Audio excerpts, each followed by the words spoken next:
नमस्कार। खबर प्रधान के सभी दर्शकों का बहुत बहुत स्वागत है और मैं आपके साथ निवेदिता। देखिए, नेपाल की राजनीति में जबरदस्त हलचल है।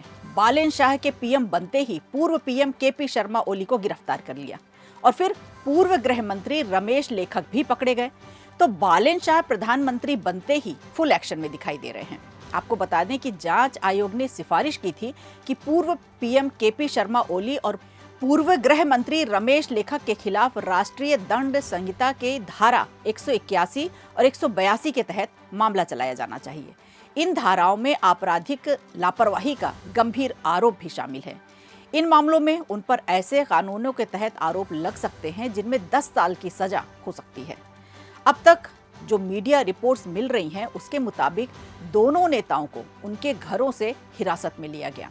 गृह मंत्रालय की आधिकारिक शिकायत के बाद पूरी जांच की गई, उसके बाद उन्हें हिरासत में लिया गया।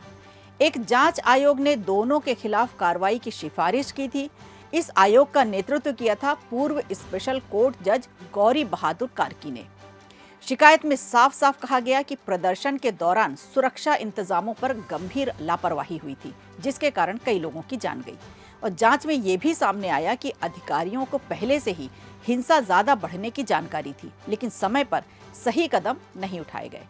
इस वजह से प्रदर्शन के दौरान 70 से ज्यादा लोगों की मौत हुई और अरबों रुपए की संपत्ति का नुकसान हुआ।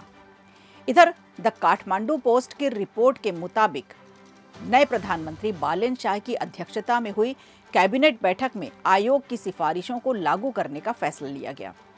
इसके बाद ही पुलिस ने कार्रवाई शुरू की। गिरफ्तारी से पहले काठमांडू घाटी में सुरक्षा कड़ी कर दी गई थी, लेकिन पुलिस ने कार्रवाई से पहले कानून मंत्रालय से लिखित इजाजत भी ली थी। प्रधानमंत्री बालेन शाह की अध्यक्षता में कैबिनेट मीटिंग में इस रिपोर्ट को लागू करने का फैसला लिया गया और उसके तुरंत बाद पुलिस हरकत में आ गई। यानी इरादे साफ हैं और संदेश भी है कि गिरफ्तारी के बाद दोनों नेताओं को मेडिकल जांच के लिए अस्पताल ले जाया गया और अब उन्हें आर्म्ड पुलिस फोर्स की महाराजगंज बटालियन में शिफ्ट करने की तैयारी है। कस्टडी की प्रक्रिया जारी है और सुरक्षा भी हाई अलर्ट पर है। इधर इस कार्रवाई ने नेपाल की राजनीति को दो हिस्सों में बांट दिया है। एक तरफ जवाबदेही की मांग और दूसरी तरफ इसे राजनीतिक बदले की कार्रवाई बताने वाले स्वर। लेकिन बड़ा सवाल अब भी वही है कि क्या ये कार्रवाई सिर्फ शुरुआत है या सिस्टम में गहराई तक बदलाव की आहट, क्योंकि जिस जेनजी आंदोलन ने ओली सरकार गिरा दी, वही अब न्याय की मांग पर अड़ा है और नई सरकार के लिए ये पहला इम्तिहान भी किसी अग्नि परीक्षा से कम नहीं है। बहरहाल नेपाल में सत्ता बदल चुकी है, इरादे भी बदलते दिख रहे हैं।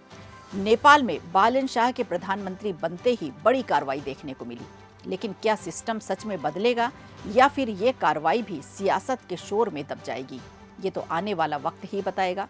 लेकिन फिलहाल नेपाल में कानून ने पहली चाल चल दी है और अब नजरें अगली कार्रवाई पर टिकी हैं। वीडियो अच्छा लगा हो तो लाइक कीजिए, शेयर कीजिए और कमेंट बॉक्स में हमें जरूर बताइए।